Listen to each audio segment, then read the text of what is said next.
This is 60432 Command Rover and Crane Loader. Yes, this is the modern day reincarnation of the titanium command rig, although a little bit smaller and painted in the colors of Mars mission. I had a lot of fun building this one, which I think is an important aspect in the play experience of building a Lego set, which unlike a lot of other sets I've built before, I couldn't really say the same for. It's why I stay away from Technic, because I just absolutely dislike the build experience, so much so that the final product isn't really worth it knowing the difficulty of building. Well, anyway, I think it's safe to say this is another absolute heater of a build in the 2024 City Space lineup. Time and time again, I've been really impressed by the current year's worth of City Space sets. I've already talked so much about the lineup being one of the better ones produced by LEGO, as it really does remind me of the themes from the early to late 2000s. Of course, it does have its shortcomings and fewer large, sturdy elements, but there's a decent bit of that design language still preserved in the Command Rover. So before I get to the rover itself, here's the side build, which has a lot going on. I've modified it a slight bit because I didn't see the point in covering up the gemstone inside with the rock wall. There's a lot of plant elements used here in unusual colors, and correct me if I'm wrong, but we've got a purple carrot piece now, it looks like. It seems like a common trend to include a little bit of landscaping with every space set just to fill in the alien side of the terrain. I've amassed a sizable amount of terrain over the past few sets, including the spaceship and asteroid discovery, which was mostly terrain. The rover is built up between 3 modules, from the cockpit to the cargo holder, as well as the trunk that features a crane.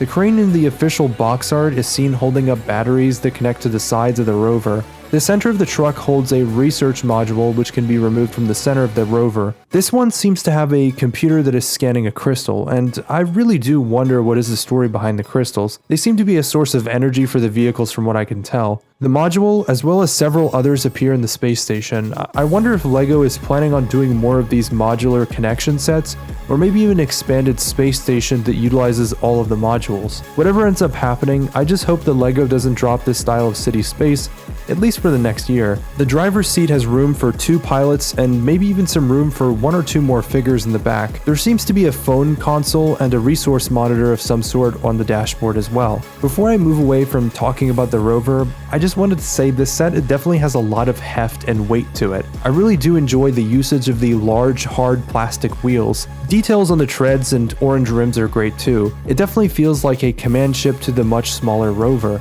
There's also a couple of minifigures in this set, including a robot drone who vaguely reminds me of Atlas from Portal 2 for some reason. A comment earlier this week mentioned that there is actually a color coding for the astronauts too. Green is for researchers, blue is for pilots, and yellow is for mining and expedition. I wouldn't have picked up on that if someone hadn't said it. Which brings me to my point about how the only other thing this theme is missing is a story and sizable enemies. The aliens included in this set are the same from most of the other sets, a green alien stalk with a minifigure head attached. Again, it reminds me of previous comments I've made about the aliens. I'm not really all that impressed by it, knowing that we've gotten better, more complex molds for aliens and monsters in the past. The astronauts are fairly nice though, and I think they stand out a lot compared to the previous waves of City Space. The pilots are great, and one of them even has a hearing aid or implant of some sort, which is a nice bit of character building and detail to include onto a minifigure.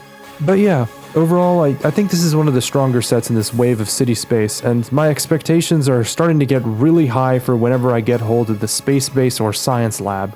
But yeah, that's all I've got for now. I'll see you guys in the next video.